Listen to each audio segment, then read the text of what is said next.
ಜಗತ್ತಿನಾದ್ಯಂತ ಇಂದು 11ನೇ ಅಂತಾರಾಷ್ಟೀಯ ಯೋಗ ದಿನಾಚರಣೆಯನ್ನು ಆಚರಿಸಲಾಗುತ್ತಿದೆ. ಆಂಧ್ರಪ್ರದೇಶದ ವಿಶಾಖಪಟ್ಟಣಂ ಸಮುದ್ರ ದಂಡೆಯಲ್ಲಿ ಪ್ರಧಾನಿ ನರೇಂದ್ರ ಮೋದಿಯವರು ಯೋಗ ದಿನಾಚರಣೆ ಕಾರ್ಯಕ್ರಮದಲ್ಲಿ ಪಾಲ್ಗೊಂಡು ಮಾತನಾಡಿದರು.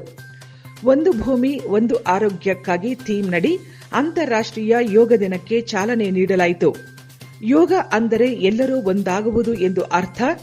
ಎಲ್ಲರೂ ಒಟ್ಟಿಗೆ ಸೇರಿ ಯೋಗ ಮಾಡುವುದನ್ನು ನೋಡಲು ಸಂತಸವಾಗುತ್ತಿದೆ. ಯೋಗ ಇಡೀ ವಿಶ್ವವನ್ನೇ ಒಗ್ಗೂಡಿಸಬೇಕು. ಯೋಗದ ಯಾತ್ರೆ ನೋಡಿದಾಗ ನನಗೆ ಬಹಳ ಖುಷಿಯಾಗುತ್ತೆ. ಯೋಗ ಪ್ರತಿಯೊಬ್ಬರ ಮಾನಸಿಕ ದೈಹಿಕ ಆರೋಗ್ಯವನ್ನು ಕಾಪಾಡುತ್ತೆ. ಇಂದು 175 ದೇಶಗಳಲ್ಲಿ ಯೋಗ ದಿನಾಚರಣೆಯನ್ನು ಆಚರಿಸಲಾಗುತ್ತಿದೆ. ಕೋಟ್ಯಾಂತರ ಜನರ ಜೀವನ ಶೈಲಿಯನ್ನು ಯೋಗ ಬದಲಿಸಿದೆ. ವಿಶೇಷ ಚೇತನರು ಸಹ ಇಂದು ಯೋಗಶಾಸ್ತ್ರವನ್ನು ಅಭ್ಯಾಸ ಮಾಡುತ್ತಿದ್ದಾರೆ. ಯೋಗ ಮಾಡಲು ವಯಸ್ಸಿನ ಅಗತ್ಯವಿಲ್ಲ. ಪ್ರತಿಯೊಬ್ಬರೂ ಕೂಡ ಯೋಗಾಸನ ಮಾಡಬೇಕು. ಯೋಗ ಎನ್ನುವುದು ಎಲ್ಲರದ್ದು, ಎಲ್ಲರಿಗಾಗಿ ಎಂದು ಹೇಳಿದರು.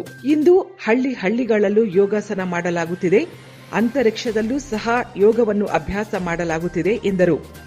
ವಿಶಾಖಪಟ್ಟಣದಲ್ಲಿ ಪ್ರಕೃತಿ ಅದ್ಭುತವಾಗಿ ಎದ್ದು ಕಾಣುತ್ತಿದೆ.